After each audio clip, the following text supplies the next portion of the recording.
ओम श्री गुरुवे नमः। ओम श्री परमात्मने नमः। गुरुर्ब्रह्मा गुरुर्विष्णु गुरुर्देव महेश्वरः गुरु साक्षात् परम ब्रह्म तस्मै श्री गुरुवे नमः।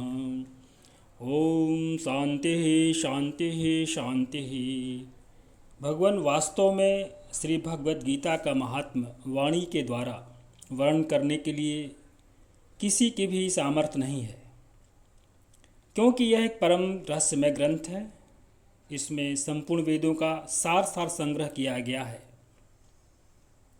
इसका आशय इतना गंभीर है कि आजीवन निरंतर अभ्यास करते रहने पर भी उसका अंत नहीं आता। प्रतिदिन नए नए भाव उत्पन्न होते रहते हैं। इससे सदैव नवीन बना रहता है एवं एकाग्रचित्त होकर श्रद्धा भक्ति सहित विचार करने से इसके पद पद में परम रहस्य भरा हुआ प्रत्यक्ष प्रतीत होता है। भगवान के गुण, प्रभाव और मर्म का वर्णन जिस प्रकार इस गीता शास्त्र में किया गया है, वैसा अन्य ग्रंथों में मिलना कठिन है, क्योंकि प्रायः ग्रंथों में कुछ न कुछ संसारिक विषय मिला रहता है और भगवान ने श्रीमद् भगवद गीता रूप एक ऐसा अनुपमेय शास्त्र कहा है कि जिसमें एक भी शब्द सद उपदेश से खाली नहीं है।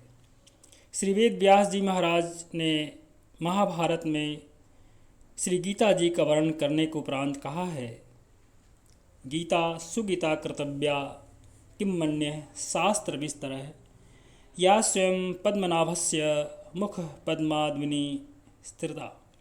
गीता सुगीता करने योग्य है, अर्थात श्री गीता को भली प्रकार पढ़कर अर्थ और भाव सहित अंतःकरण में धारण कर लेना मुख्य कर्तव्य है, जो कि स्वयं श्री पद्मनाभ श्री विष्णु भगवान के मुखार बिंद से निकली हुई है। फिर अन्य शास्त्रों के विस्तार में क्या प्रयोजन। स्वयं भगवान श्री कृष्ण ने इसके महात्म्य का वर्णन किया है।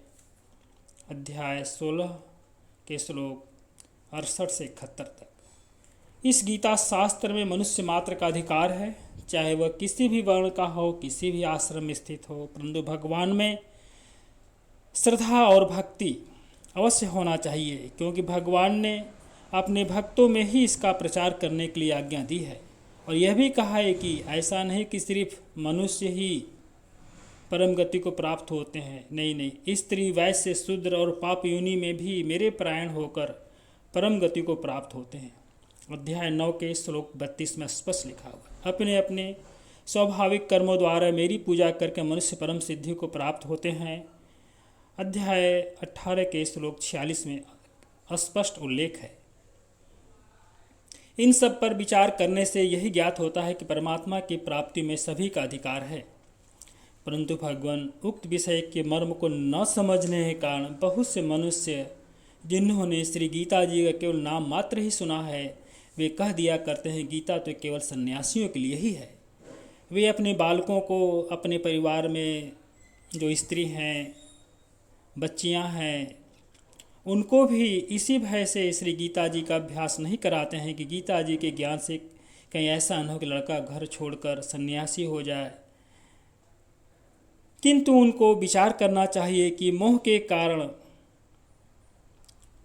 धर्म से विमुख होकर भिक्षा के अन्न से निर्वाह करने के लिए तैयार हुए अर्जुन ने जिस परम रहस्यमय गीता के उपदेश से आजीवन गृहस्थ में रहकर अपने कर्तव्य का पालन किया, उस गीता शास्त्र का उल्टा परिणाम किस प्रकार हो सकता है, अर्थात कभी नहीं हो सकता है। अतएव कल्याण की इच्छा वाले मनुष्य को उचित है कि मोह को त्याग कर अतिशय श्रद्धापूर्वक अपने बालकों को, अपने परिवार में छोटे बच्चों को, चाहे बेटा हो, चाहे बेटी हो, पत्नी हो, सभी को अर्थ और भाव के सहित श्री गीता जी का अध्ययन करावें एवं स्वयं भी इसका पठन और मनन करते हुए भगवान के आज्ञा अनुसार साधन करने में तत्पर हो जाएं, क्योंकि अति दुर्लभ मनुष्य के शरीर को प्राप्त होकर अपने अमूल्य समय का एक क्षण